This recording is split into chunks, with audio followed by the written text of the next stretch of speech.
The frozen Berlin warehouse held secrets that would shatter everything Dr. Wilhelm Runger believed about German technological supremacy. 3 American artillery shells sat on his workbench like metallic riddles waiting to be solved. Runger wasn't just another military engineer. Years of developing the Würzburg radar system had made him one of Germany's most respected electronics experts. Since 1941, his work had guided the Reich's air defenses through countless Allied bombing raids.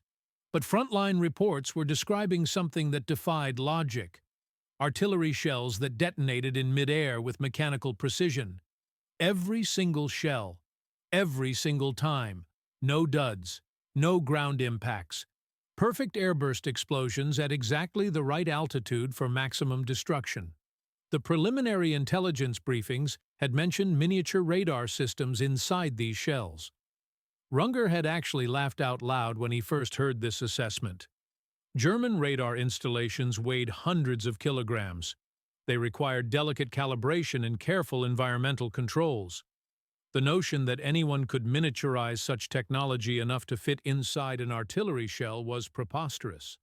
Artillery shells experienced forces 20,000 times greater than gravity when fired. No electronic system could survive such punishment. Then Runger cracked open the first shell. What stared back at him would force a complete re-evaluation of everything he thought he knew about the technological balance of this war. The Americans hadn't just matched German radar technology, they had surpassed it by margins that seemed impossible. His methodical German engineering training took over. Runger photographed every step as he carefully disassembled the fuse mechanism. Each component was catalogued, every connection was documented. When the outer casing finally came away, he simply stood there in stunned silence. A complete radio frequency proximity detection system nested inside that small metal housing. Components that should have been impossible were arranged with elegant efficiency. A vacuum tube smaller than anything German factories had ever produced. A battery with an activation mechanism that bordered on genius. An antenna designed to deploy automatically after firing. A trigger circuit connected directly to the explosive charge. Everything integrated into a package smaller than his fist, but the vacuum tube captured his complete attention. Runger lifted it with precision tweezers, holding the tiny component up to the harsh warehouse lighting. His assistant was summoned immediately. "Hans, look at this carefully. This is a vacuum tube, 1/10 the size of our smallest production model." His assistant's eyes widened as the implications became clear. And judging from the rifling marks on this shell casing, it was fired from standard artillery. It survived forces that would completely destroy any German tube we've ever manufactured. The implications hit Runger like physical blows.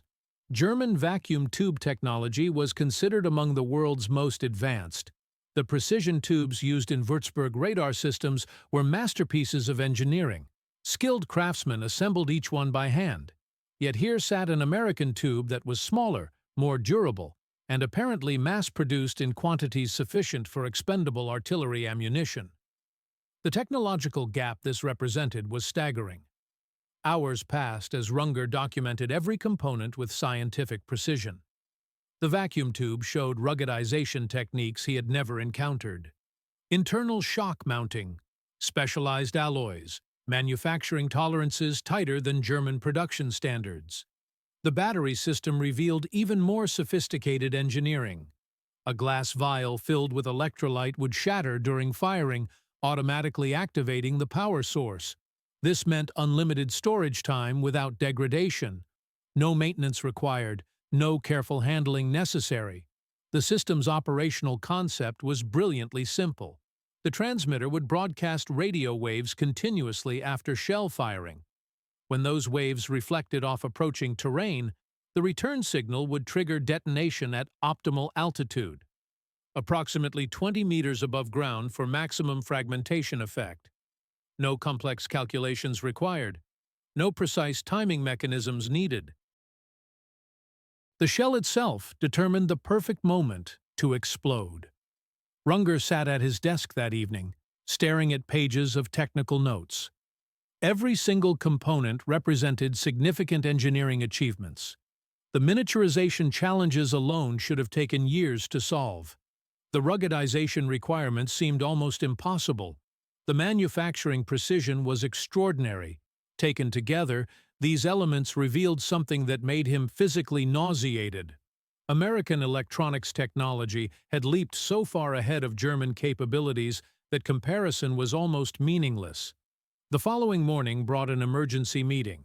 Senior radar engineers from Telefunken, Siemens, and Lorenz gathered around Runger's disassembled components. Germany's three primary electronics manufacturers sent their best technical minds. The engineers examined each piece with growing horror. Every expert reached the same devastating conclusion immediately. German industry could not build this device, not with current capabilities, possibly not even with unlimited resources and time.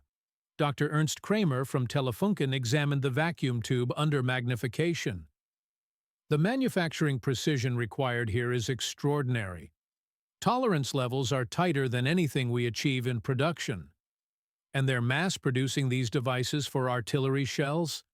Frontline intelligence suggested thousands of rounds, possibly tens of thousands, Runger confirmed. The scale of production was as impressive as the technology itself. Another engineer studied the battery assembly with professional fascination. This activation mechanism is absolutely brilliant.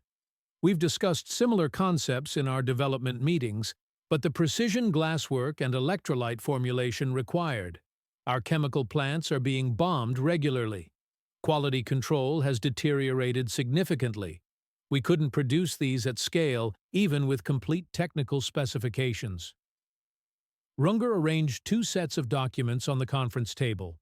On the left, complete specifications for the Würzburg radar system.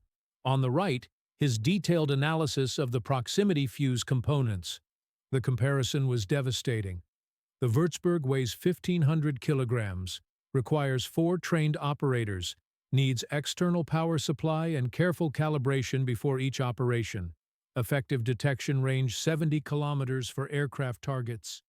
He gestured toward the proximity fuse components. This weighs 200 grams. 0 operators required. Activates automatically upon firing. No calibration necessary. Effective range 200 meters. Exactly what it's designed to accomplish. And it survives being fired from an artillery piece at 20,000 times gravity. One engineer spoke very carefully. You're suggesting the Americans achieved miniaturization that reduces radar from 1,500 kilograms to 200 grams while actually improving reliability? Not just maintaining reliability, Runger corrected, dramatically improving it.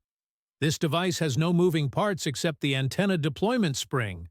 The Würzburg has dozens of mechanical components requiring regular maintenance and adjustment. This is truly fire and forget technology. The question everyone was thinking finally got asked: how far ahead of us are they technologically? Runger had spent sleepless nights considering exactly that question. Based on this level of miniaturization and ruggedization, combined with apparent mass production capabilities, I estimate American electronics technology is 5 to 7 years ahead of our current production capabilities. Possibly more. The conference room fell absolutely silent. 5 to 7 years represented a generational technology gap. It meant German radar systems currently under development were already obsolete compared to what Americans were producing as expendable ammunition. The following week, Runger arranged comprehensive comparisons between German and American radar systems. He managed to examine a captured American SCR-584 radar alongside a Würzburg system at the main testing facility outside Berlin. The comparison proved even more devastating than the proximity fuse analysis. The Würzburg was physically larger, required more operators, needed extensive setup time. The SCR-584 could become operational within minutes of arrival. The Würzburg required experienced operators to interpret radar returns and calculate firing solutions manually.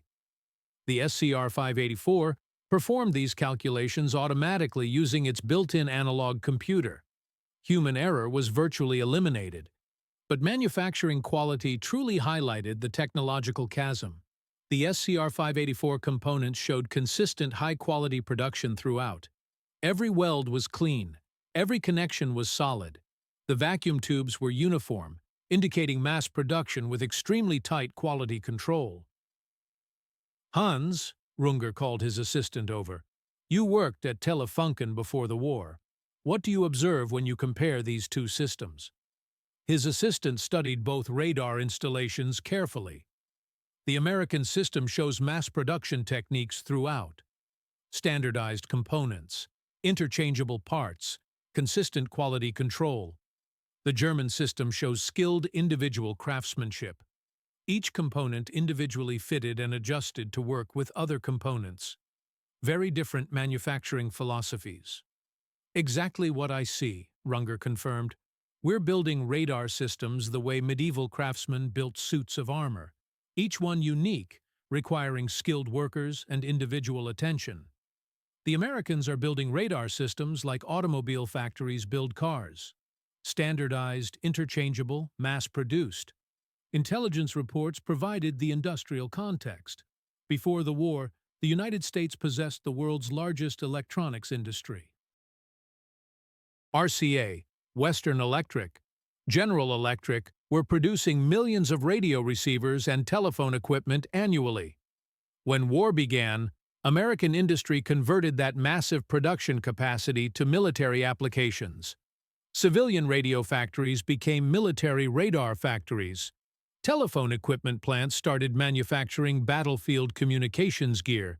Germany had a much smaller electronics industry focused primarily on precision scientific instruments. When war came, German industry attempted to scale up rapidly, but was starting from a fundamentally different industrial base. Now, with German factories being bombed regularly and the skilled workforce depleted, the gap was widening every month instead of narrowing. American radar systems used cavity magnetrons more powerful than German equivalents. American display screens used cathode ray tubes, clearer and more reliable than German versions. American power supplies were more compact and stable under field conditions. In every technical category examined, American systems demonstrated consistent advantages. These incremental improvements, multiplied across an entire technological foundation, created an overwhelming cumulative superiority. Runger compiled his findings into a comprehensive technical report. Detailed photographs documented proximity fuse components. Side-by-side comparisons highlighted German and American system differences. Manufacturing technique analysis revealed industrial capability gaps. His conclusion was stark and unambiguous. American electronics technology demonstrates systematic superiority across all examined systems. German radar development has fallen 5 to 7 years behind American production capabilities. This gap is widening rather than narrowing. Current German systems are functionally obsolete compared to American equivalents. The Luftwaffe operates at a fundamental technological disadvantage that cannot be overcome through tactical improvements alone. His recommendation was equally direct. Germany must immediately prioritize electronics manufacturing modernization and seriously consider whether continued military operations are viable, given this technological disparity. Runger's report began moving up through Luftwaffe command structure. At the tactical level, frontline operators confirmed his technical assessments completely. They had experienced American technological advantages firsthand during combat operations. At the operational level, air defense commanders noted that American bombing raids seemed to know exactly where German radar installations were positioned. American electronic countermeasures were becoming increasingly effective. But at the strategic level, commentary became notably defensive. While the technical analysis was acknowledged as thorough, senior officers warned against exaggerating enemy capabilities or underestimating German technological achievements. By the time Runger's report reached Göring's headquarters, it had been summarized to emphasize captured enemy equipment while significantly downplaying conclusions about German technological inferiority. February 1945 brought an invitation for Runger to present his findings directly to a major Luftwaffe technical conference. He methodically documented every technical advantage demonstrated by American systems. Production figures suggested American radar manufacturing capabilities far exceeded German capacity. His presentation conclusion was devastating. Gentlemen, we are fighting an enemy whose electronics technology is approximately one generation ahead of our current capabilities. This technological gap affects every aspect of modern warfare: air defense systems, aircraft detection, bombing accuracy, artillery coordination. The audience reactions split along predictable lines. Younger engineers and frontline officers nodded grimly. They had witnessed American technological superiority during actual combat operations. Senior officers responded with visible hostility. General Major Josef Kammhuber challenged directly. "You're suggesting German radar technology is fundamentally inferior. Yet our night fighters achieved thousands of confirmed victories. How do you explain such success?" Runger had anticipated this exact question.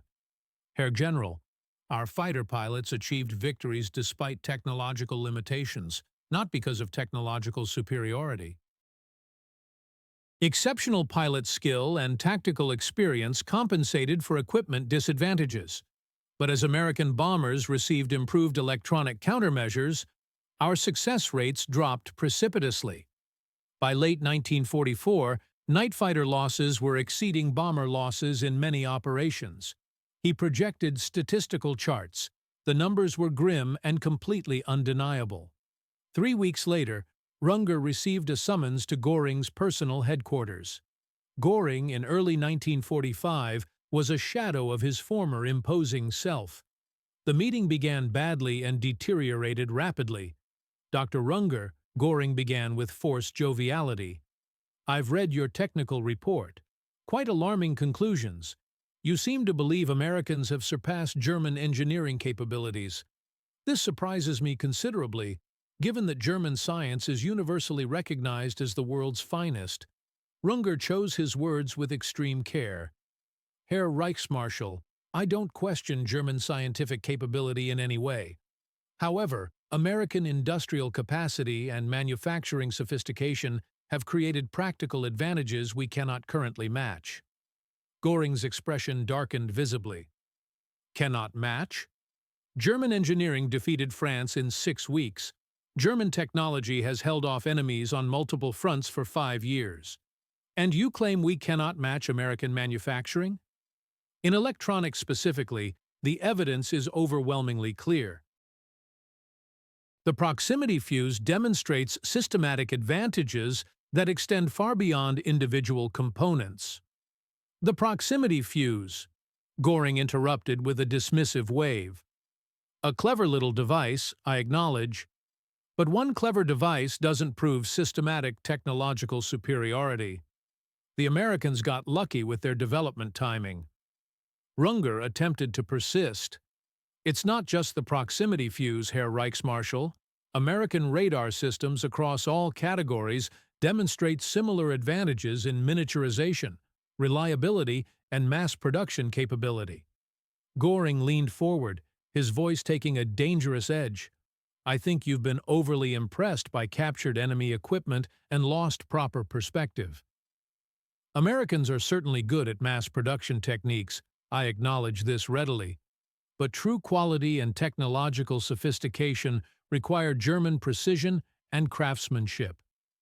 He stood abruptly, gesturing expansively. "I command the finest fighter aircraft in the world. The Me-262 jet surpasses any American fighter design. Our V-2 rocket is a technological marvel Americans cannot begin to duplicate. Our tank designs are universally superior to enemy equivalents." "Those are genuinely impressive weapons," Runger acknowledged carefully, "but they're being produced in very small numbers. The Me-262 is entering service 5 years into the war. Americans are producing thousands of conventional aircraft monthly, while we struggle to build hundreds of advanced designs." Göring's face flushed with anger. Production numbers are completely irrelevant if build quality is insufficient for combat effectiveness. One German jet fighter is worth 10 American conventional aircraft in actual combat. But we don't have one jet for every 10 American aircraft, Runger said, knowing he was crossing a dangerous line but unable to stop himself. We have one jet for every 100 American aircraft. The mathematical reality doesn't favor German forces. Göring slammed his fist on the desk with explosive force. Enough of this defeatist analysis. I didn't summon you here to listen to pessimistic mathematics and statistical projections. German fighting spirit and technological superiority will overcome temporary material disadvantages. History proves this repeatedly. Your technical report is academically interesting, but strategically meaningless. We will win this war through superior German willpower and fighting determination. Runger made one final desperate attempt. Fighting spirit cannot overcome radar systems that guide enemy bombers with perfect precision, Herr Reichsmarschall. Determination cannot counter proximity fuses that turn our defensive positions into death traps. These are fundamental technological problems requiring technological solutions. Göring stood abruptly, signaling the meeting was completely finished. Wars are won by will, courage, and superior fighting spirit, not by electronic gadgets and statistical comparisons. The American proximity fuse is nothing more than a clever trick. German technology and German fighting spirit will ultimately prevail. He paused at the office door. I'm ordering your report classified at the highest level. It will not be distributed to field commanders or technical personnel. We cannot have defeatist assessments circulating and undermining morale. You will refrain from further pessimistic evaluations. Is this completely clear? Runger nodded reluctantly. Yes, Herr Reichsmarschall. Perfectly clear. Despite official classification, copies of Runger's report circulated among technical specialists and field commanders. Frontline officers who had experienced American technological advantages firsthand found complete validation in his detailed analysis. March 1945 brought total collapse of the German military situation. Luftwaffe operations became virtually impossible. Fuel shortages grounded aircraft indefinitely. Allied air superiority was absolutely complete. German radar systems were systematically overwhelmed by sophisticated American electronic countermeasures. April 15, 1945, Runger wrote his final wartime memorandum. Our technical work is ending, not because of military defeat, though that is certainly imminent, but because the industrial foundation required for continued operations no longer exists.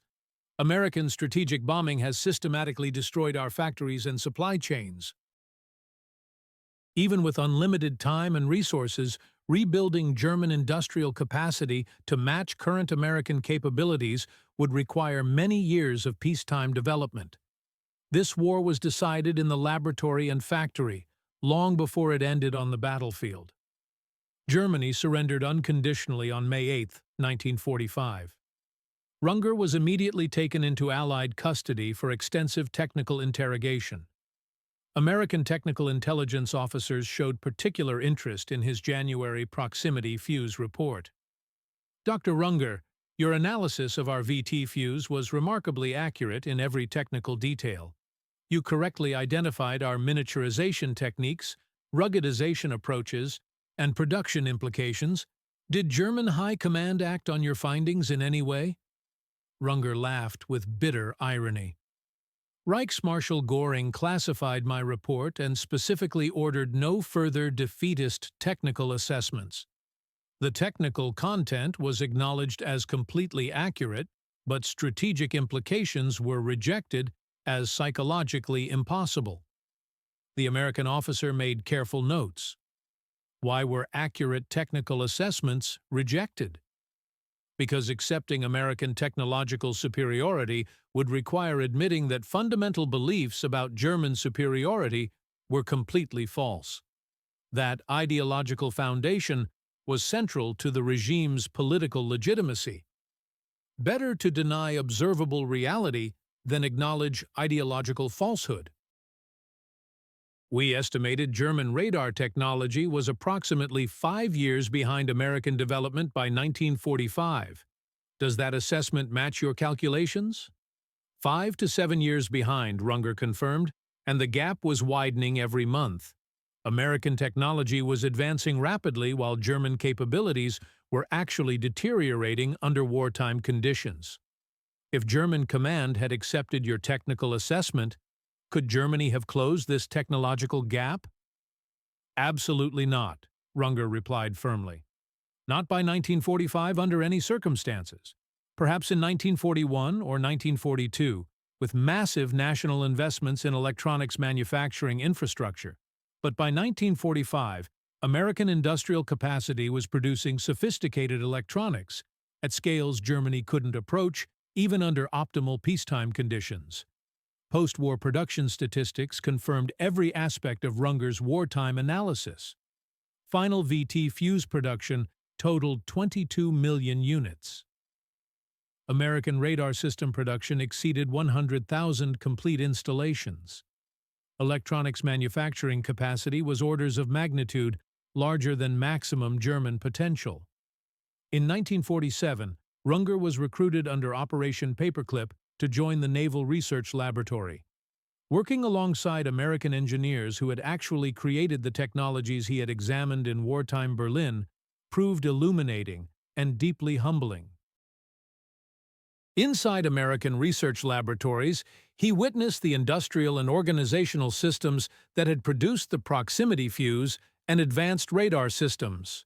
The scale of available resources, quality of research equipment, and depth of technical talent all exceeded anything he had experienced in German military research.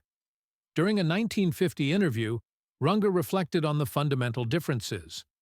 German engineers were exceptionally skilled individuals, perhaps the world's best on a person-by-person basis. But individual technical excellence cannot compensate for systematic industrial advantages at the national level. The American electronics industry in 1940 already substantially exceeded German capabilities in every measurable category. When war came, Americans converted and dramatically expanded that existing industrial foundation while Germany attempted to build equivalent capacity from essentially nothing while simultaneously fighting on multiple fronts. The ultimate outcome was predetermined by industrial mathematics. He was asked specifically about Göring's rejection of his technical report. Reichsmarschall Göring understood technology to some degree, but he was completely trapped by ideological commitments. Acknowledging American technological superiority would require admitting that core beliefs about inherent German superiority were demonstrably false. For someone who had built their entire political identity around those fundamental beliefs, such acknowledgement was psychologically impossible. Therefore, overwhelming evidence was systematically dismissed and observable reality was simply denied. In 1953, Runger published a comprehensive technical paper comparing German and American radar development throughout the war period. The analysis was methodologically rigorous and strategically devastating.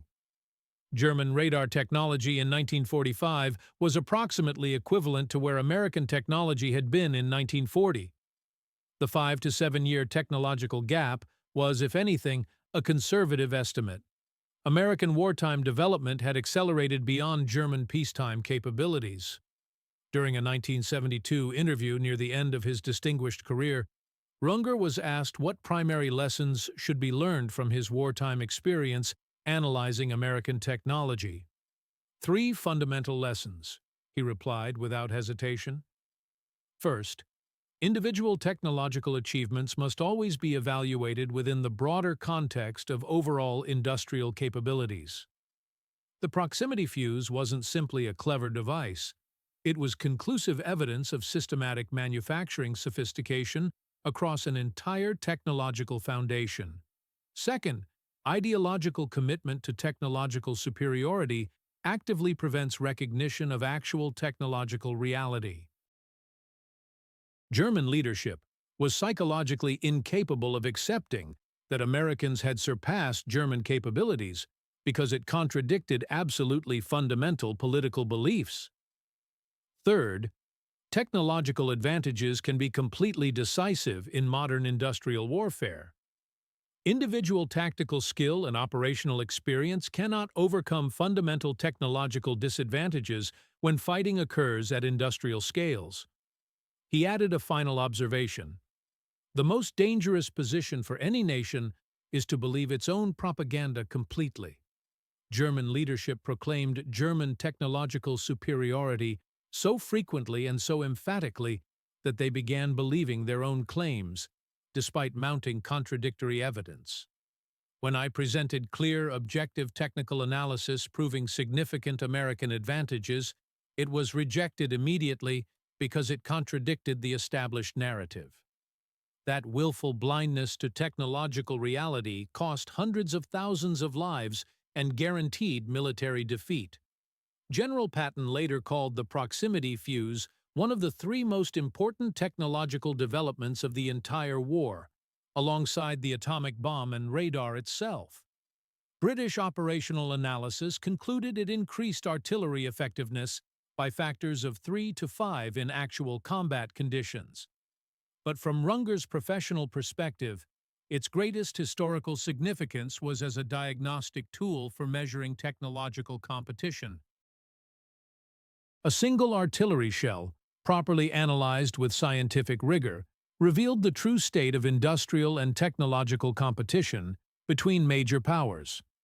The miniaturization achievements, ruggedization techniques, and mass production quality all proved systematic American technological superiority that German propaganda had successfully obscured from both enemies and domestic audiences.